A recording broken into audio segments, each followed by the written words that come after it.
Choreographers మీద already ఒక చిన్న ఇష్యూ అనేది మనం చూసాము. మీరు ఇప్పుడు ప్రోమోలో కూడా దీపిక గారితో ఒక రొమాన్స్ శేఖర్ మాస్టర్ది చూపిస్తున్నారు.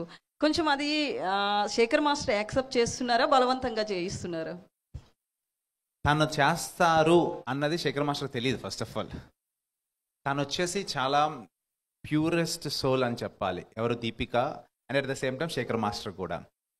అక్కడ అందరూ మాలో మీరు గనక చూస్తే చాలా అంటే కల్మషం లేనటువంటి భావంతో వర్క్ చేస్తున్నాం తప్పితే ఇది బ్యాడా గుడ్డా అనేది కాదు. చాలా సరదాగా చనువుతో తను వెళ్ళారు తప్పితే ఆయన కూడా చనువుతోనే తీసుకోవట్లా. మీరు చూస్తే చిన్న పిల్లోడి తత్వం కనపడుతుంది అంటున్నారు.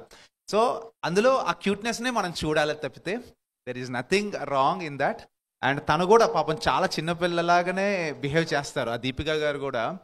మీరు తనతో ఏమో పరిచయం ఉందో లేదో తెలియదు. నేను ఫస్ట్ టైం తనతో నేను వర్క్ చేయటం ఆన్ స్టేజ్. అసలు చాలా సరదాగా ఉంటారండి. ఒక పాదరసంలాగా ఈయనతో అలాగే మాట్లాడతారు, తనతో అలాగే మాట్లాడతారు. ఎవరితో అయినా, నాతో అయినా, ఎవరితో అయినా ఏంటంటే ఏదో చాలా పెద్ద బాండింగ్ ఉందా, మరి అలా కలిపేసుకుంటూ ఉంటారు. తనలో ఆ కలుపుకునే తత్వం ఉంది. సో అక్కడేం బ్యాడ్ ఏమి చూడొద్దు, అది బ్యాడ్ కూడా కాదు. చాలా అంటే మన ఫ్యామిలీ మెంబర్స్తో ఎలా అయితే రియాక్ట్ అవుతామో తను అలా చేస్తున్నారు అంతే.